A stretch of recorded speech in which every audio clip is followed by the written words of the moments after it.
Hi everyone. Today I'm going to read Bloomberg opinion. This article was released August 24th, 2020. Did Europe make a mistake reopening its borders? After a surge in new cases linked to travel within the continent, thorough testing is vital. By Chris Bryant. Was it all for nothing, with Spain, France, and Germany recording the highest number of virus cases since they emerged from lockdown?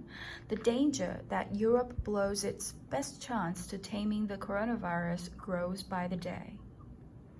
The hope was that we could relax travel and social restrictions this summer because people are much less likely to catch the virus when they're outside enjoying the warm weather. European economies depend on tourism and couldn't afford a season of empty sun lounges and restaurants. Airlines and hotels would collapse without new bookings, and they implemented new hygiene measures to reassure customers. People were desperate to see friends and families again. The experiment has backfired. We're not even through August, and cases are surging in West Europe, while Southeastern Europe, which avoided the worst of the initial virus wave, is up against it too. Germany won plaudits for its handling of the spring outbreak, but it recorded more than 2,000 new cases on Saturday, the biggest daily jump since April. One big factor has been the restart of intra-European travel, including people going on vacation or visiting family and friends. Almost 40% of recent German cases are thought to have been contracted abroad, according to the Robert Koch University. That's similar to Italy, where almost a third of new cases were imported from overseas. Italians holidaying on Sardinia have also brought the virus back to the mainland. There has also been a spate of European cases linked to parties. France, with almost 5,000 new infections reported on Sunday, says this is its main source of new contagion. No wonder the European Union's Trade Commissioner, Phil Hogan, is under pressure to quit after attending a hotel dinner with about 80 guests in contravention of Ireland's rules. Travel trouble. Reopening borders has led to surge in Germany virus cases.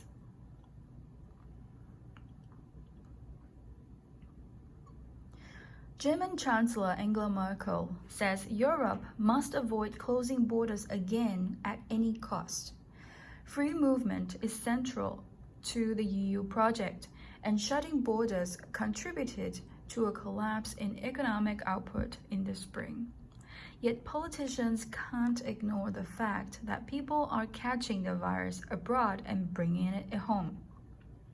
For those who never travel overseas, for domestic business owners who've already suffered through one lockdown not of their making, and for the medical staff who must treat another cohort of COVID-19 patients, these developments are especially frustrating.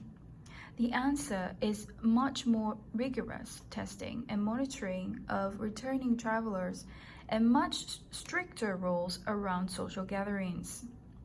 Fortunately, the number of new hospitalizations and deaths in a fraction of what it was in the spring because there are more cases among young people who experience either mild symptoms or none at all. The detection of more imported cases points to some improvements in testing. With the summer travel season drawing to a close, the problem of returning travelers should abate somewhat. Age shift. Young people are now a much bigger proportion of German virus cases. but the economic damage done by this new spike is already considerable.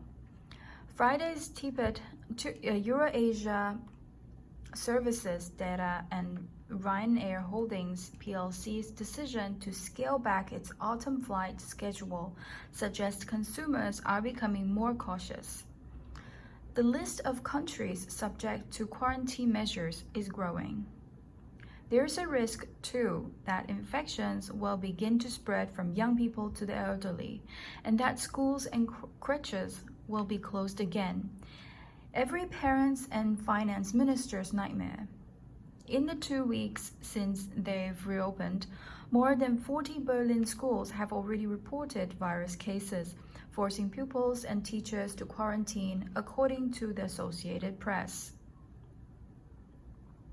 Merkel and French President Emmanuel Macron say they're determined to avoid new lockdowns, but they need to get a grip. There's plenty governments can do without reimposing draconian measures. It's vital that anyone arriving from a high-risk area is tested. In Germany, checks for returning travelers are free. However, local health authorities don't always have the capacity to monitor returning passengers to ensure they've been tested or quarantined. There are reports of long delays in getting results. Catching the virus, testing returning travelers has put the German health system under pressure.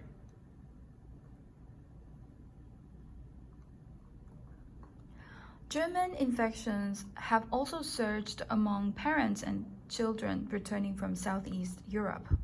The DRV German Travel Association's attempt to blame migrants for this and exonerate package holidaymakers was crude and unhelpful.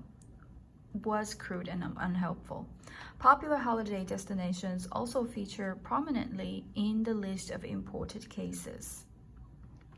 Virus hotspots. Of recent German cases contracted abroad, these were the top countries.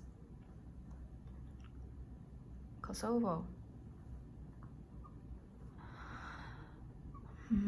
A rise in German cases linked to weddings and private parties was hardly a shock because the rules around friends and families meeting vary so widely.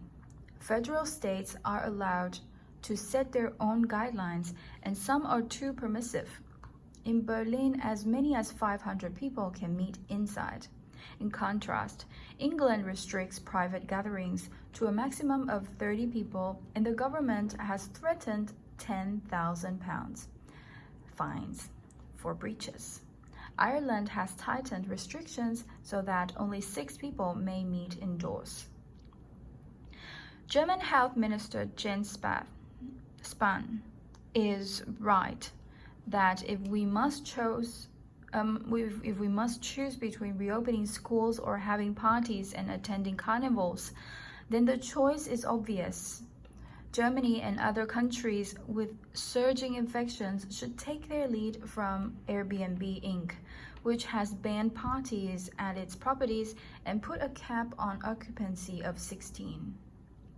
Unless Europe gets the basics right, then countries may be forced to take even more unpopular measures to protect their populations, including advising the elderly to stay home and keep away from younger relatives.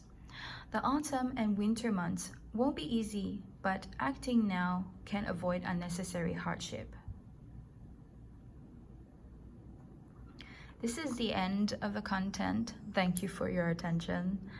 Hope to see you in my next video. Bye.